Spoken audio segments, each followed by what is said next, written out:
ہم بات کریں گے آئی پی پیز کے متعلق جو ایک بڑا انکشاف کیا گیا ہے. سابق نگراں وفاقی وزیر تجارت گوہر اعجاز کی جانب سے انکشاف کیا گیا ہے کہ 40 خاندان 48% آئی پی پیز کے مالک ہیں.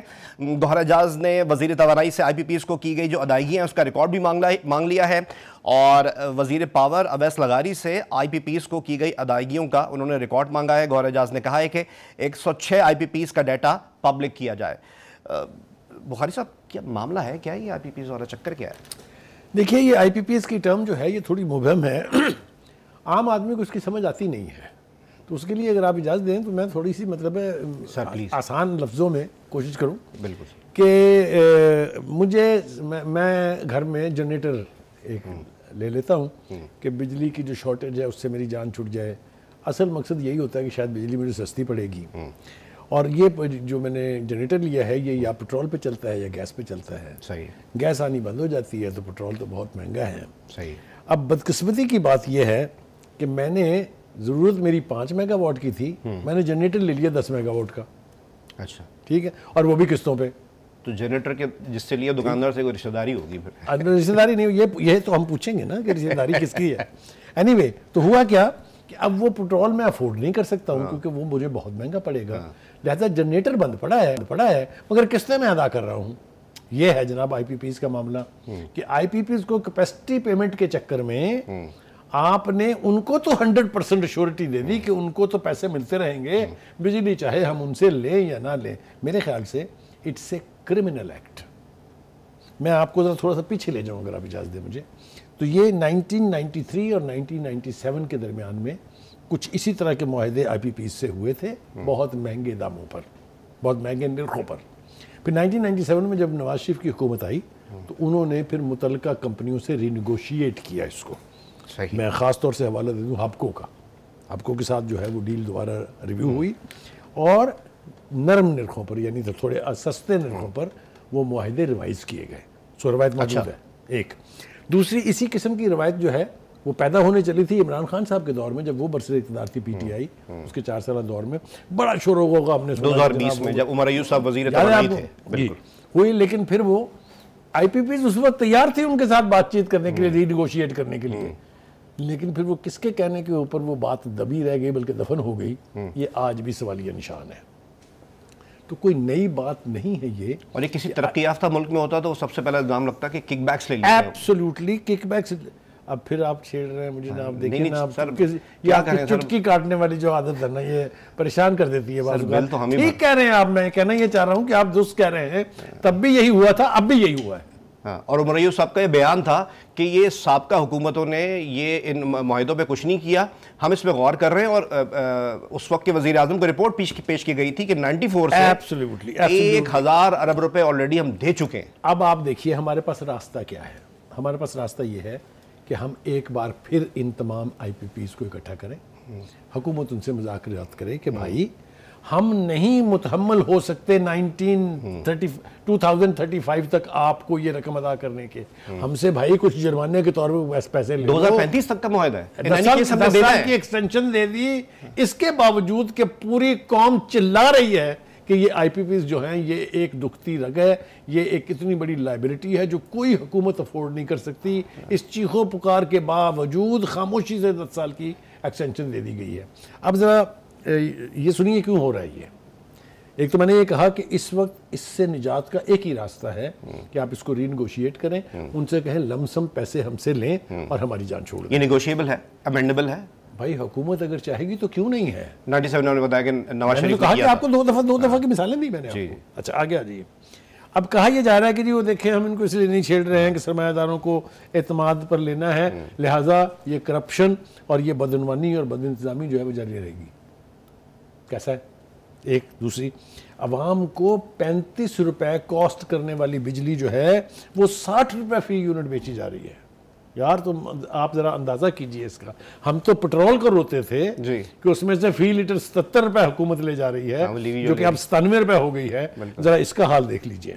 کیپیسٹی چارجز اور فیول کاسٹ ملا کر بھی فی یونٹ 35 روپے سے زیادہ کاسٹ نہیں کرتا.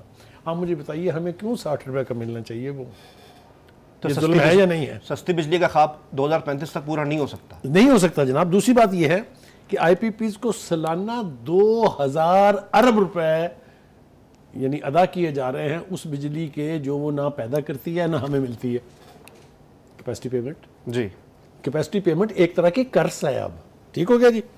دوسری طرف آپ دیکھیے کہ اویس لغاری صاحب یہ کہتے ہیں جب پریشر بڑھا, ابھی تو میں آؤں گا اس طرف, گوہر اجاز صاحب نے جو کچھ کہا ہے اس کی تفصیل ابھی باقی ہے. انہوں نے کہا کہ جناب ہم نے آئی پی پی سے معاہدوں پر نظر ثانی اور کانٹریکٹ جو ہے اس کو ریویو کرنے کے احکامات جاری کر دیے ہیں, اور یہ کہ 2035 تک کے معاہدوں پر لم سم ادا کر کے خلاصی کرانے کی کوشش کریں گے. انہوں نے اتنے لفظوں میں نہیں کہا ہے, یہ میں اپنے لفظ ان کے منہ میں ڈال رہا ہوں, لیکن ہم اس لیے ڈال رہے ہیں کہ اس کے علاوہ کوئی چارہ نہیں ہے. اب آ جائیے جناب, وہ ذکر کرنا بہت ضروری ہے گوہر اجاز صاحب کا. انہوں نے کیا کہا؟ گوہر اجاز صاحب نے ایک لمبی فہرست جاری کی ہے کہ کس طریقے سے اس قوم کو لوٹا جا رہا ہے. آپ گوہر اجاز کو یہ نہیں کہہ سکتے کہ وہ کوئی باہر سے چلتا پھرتا ایک آدمی جو ہے اس نے ایک تقریر جھاڑ دی ہے. وہ حکومت میں رہے ہیں, حکومت میں فیڈرل حکومت میں رہے ہیں, اور بہت ہی قریب سے انہوں نے چیزوں کو دیکھا ہے. لہٰذا ان کی یہ چیخ و پکار جو ہے یہ اس کے اوپر کان دھرنے چاہیے.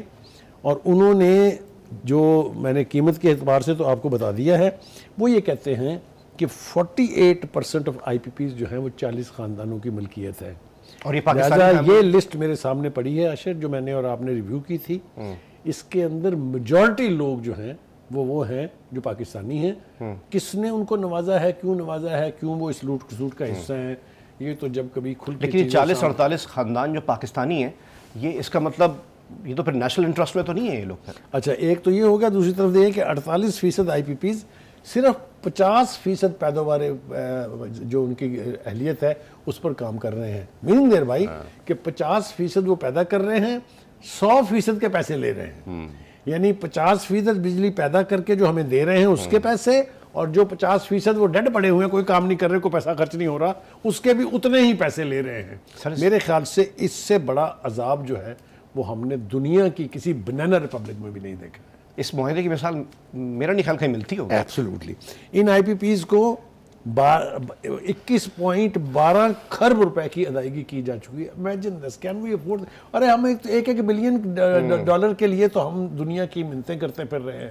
پرائم منسٹر صاحب کشکول لے کے کبھی سعودی عرب پہنچے ہوتے ہیں, کبھی یو اے ای گئے ہوتے ہیں, کبھی چائنا گئے ہوتے ہیں. میں تجارت کی بات, لیکن یہ آپ ذرا دیکھیے گا کہ, اور ایک اور بات انہوں نے بڑی امپورٹنٹ کہی گوہر اجاز صاحب نے, وہ یہ کہ یہ فیکٹس ہمیں کچھ عرصہ پہلے تک تو پتہ ہی نہیں تھے. یعنی یہ اتنا شک قسم کا معاملہ تھا, مخفی تھا, کہ اگر کسی کو دیکھیں نا, جن چیزوں کی طرف ہم نے اشارہ کیا ہے, اگر آپ اس کے اوپر غور کریں تو کبھی سوچ سکتے ہیں آپ کہ کوئی حکومت اپنے عوام کے ساتھ, خود اپنے ساتھ اتنا بڑا کھلواڑ کرے گی؟ اب اس میں کچھ پردہ نشینوں کے بھی نام آتے ہیں. پردہ نشین کیا سر, اب تو اتنا بڑا مسئلہ ہے. اب بتائیں نا سر, یہ لوگ کون ہیں دیکھیے یہ جو کک بیکس لے لیتے ہیں یا اس معاملے کو حل ہی نہیں ہونے دیتے ہیں؟ دیکھیے یہ آئی پی پیز کا عذاب لاحق اس وقت ہوا تھا جب لوڈ شیڈنگ تھی. آپ کو یاد ہوگا لوڈ شیڈنگ 18 گھنٹے ہوا کرتی تھی. لیکن اس لوڈ شیڈنگ سے نپٹنے کا یہ کوئی طریقہ نہیں تھا کہ آپ کیپیسٹی چارجز کے اوپر لوگوں کے ساتھ معاہدے کر لیں. وہ خدا کے لیے جو جتنا کچھ آپ کو دے رہا ہے اس کے ہی پیسے دیں نا آپ, جو اس سے آپ لے ہی نہیں رہے, آپ کو مل ہی نہیں رہا. اچھا, پھر اس کے اندر نا ایک ایلیمنٹ آف انٹرنیشنل کانسپریسیز بھی ہے. وہ میرے خیال سے اگر آپ کے ساتھ بیٹھ کے آج شیئر کر لیں اپنے ناظرین کے ساتھ تو کوئی حرج نہیں ہے.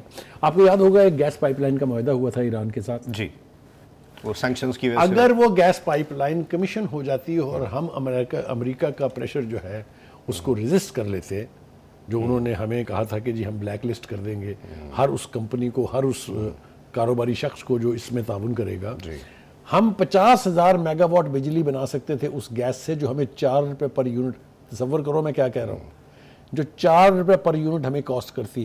نہ ہماری نیشنل ریکوائرمنٹ کے کوئی عذاب ہوتے ہمیں, ہماری تو ٹوٹل ریکوائرمنٹ جو ہے وہ 28,000 سے زیادہ کبھی پیک سیزن میں بھی نہیں گئی ہے. اس کا مطلب یہ ہے کہ ہم اتنی بجلی پیدا کر سکتے تھے سستی ترین کہ ہماری نیشنل ریکوائرمنٹ بھی پوری ہوتی اور ہم اس کو آگے بھی بیچ سکتے. لیکن وہ ہم اس عالمی سازش کا شکار ہوئے. میں بہت کچھ کہنا چاہتا ہوں اس حوالے سے. ہم نے پچھلے 35 برس میں